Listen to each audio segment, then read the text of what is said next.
On my very first day at NASA, at some point between the HR intake and a tour of the electromagnetic compliance studies building, some overzealous newly hired engineer turns to the rest of us and asks, "Don't you feel like your entire life has led you to this moment?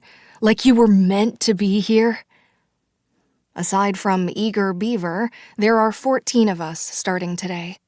14 of us fresh out of top 5 graduate programs and prestigious internships and CV-beefing industry jobs, accepted exclusively to look more attractive during NASA's next round of recruitment. There are 14 of us, and the 13 that aren't me are all nodding enthusiastically. "Always knew I'd end up at NASA, ever since I was like 5, says a shy-looking girl. She's been sticking by my side for the entire morning, I assume because we are the only 2 non-dudes in the group. I must say I don't mind it too much. Perhaps it's because she's a computer engineer while I'm aerospace, which means there's a good chance that I won't see much of her after today. Her name is Alexis, and she's wearing a NASA necklace on top of a NASA t-shirt that only barely covers the NASA tattoo on her upper arm. "I bet it's the same for you, Hannah," she adds, and I smile at her because Sadie and Mara insisted that I shouldn't be my resting bitch self now that we live in different time zones. They are convinced that I need to make new friends, and I have reluctantly agreed to put in a solid effort just to get them to shut up.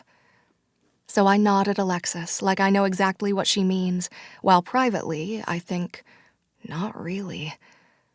When people find out that I have a PhD, they tend to assume that I was always an academically driven child, that I cruised through school my entire life in a constant effort to overachieve, that I did so well as a student I decided to remain one long after I could have booked it and freed myself from the shackles of homework and nights spent cramming for never-ending tests. People assume, and for the most part I let them believe what they want. Caring what others think is a lot of work, and with a handful of exceptions, I'm not a huge fan of work. The truth, though, is quite the opposite.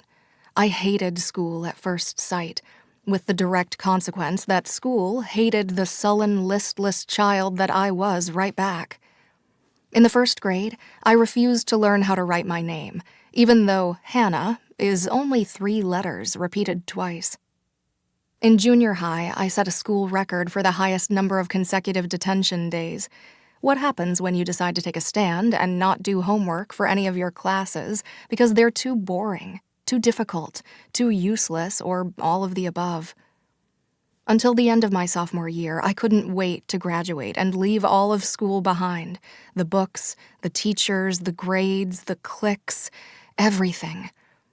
I didn't really have a plan for after, except for leaving now behind. I had this feeling my entire life that I was never going to be enough. I internalized pretty early that I was never going to be as good, as smart, as lovable, as wanted as my perfect older brother and my flawless older sister. And after several failed attempts at measuring up, I just decided to stop trying. Stop caring, too. By the time I was in my teens, I just wanted...